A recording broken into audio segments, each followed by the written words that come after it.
تو دو بچے آ کے حضرت عبدالرحمن ابن عوف سے پوچھتے ہیں، کہتے ہیں چاچا جی ابو جہل کدھر ہے؟ یہ لفظ ہے حدیث میں، چاچا جی، چاچو کدھر ہے ابو جہل؟ تو کہتے ہیں میں نے ہاسکے کا پتر، تم نے کیا کہنا ہے؟ تو چھوٹے والے کو باتیں بھی صحیح نہیں کرنے آتی تھی، کہنے لگا چاچا اسے مارنا ہے۔ کہا کیوں مارنا ہے؟ کہا اس لیے کہ ہم نے سنا ہے وہ ہمارے نبی کو برا کہتا ہے معاذ اللہ۔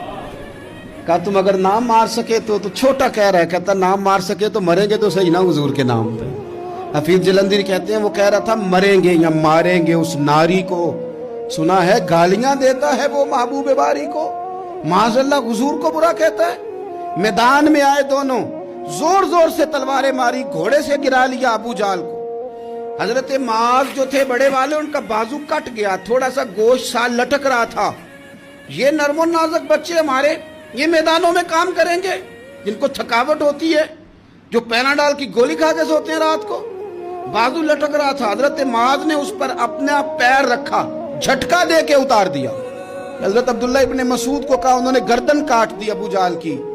دونوں تلواریں لے کے حضور کے پاس گئے۔ چھوٹا کہتا ہے حضور میں نے مارا ہے، بڑا کہتا ہے حضور میں نے مارا۔ کہتا ہے نہیں تو پیچھے تھا، میں نے مارا ہے۔ وہ کہتے نہیں تو بعد میں آیا تھا، میں نے مارا ہے۔ فرمایا تلواریں دکھاؤ نا۔ جب تلواریں دکھائیں تو حضور فرمانے لگے تم دونوں نہیں مارا ہے، برابر کا ثواب ہے۔ جس کا بازو کٹا تھا کریم رسول نے فرمایا ادھر لا نا بازو۔ وہ بازو لائے، حضور نے اسی جگہ رکھ کے نا دوبارہ لعاب دہن لگایا۔ حضرت معاذ حضرت عثمان غنی کے زمانے تک موجود رہے۔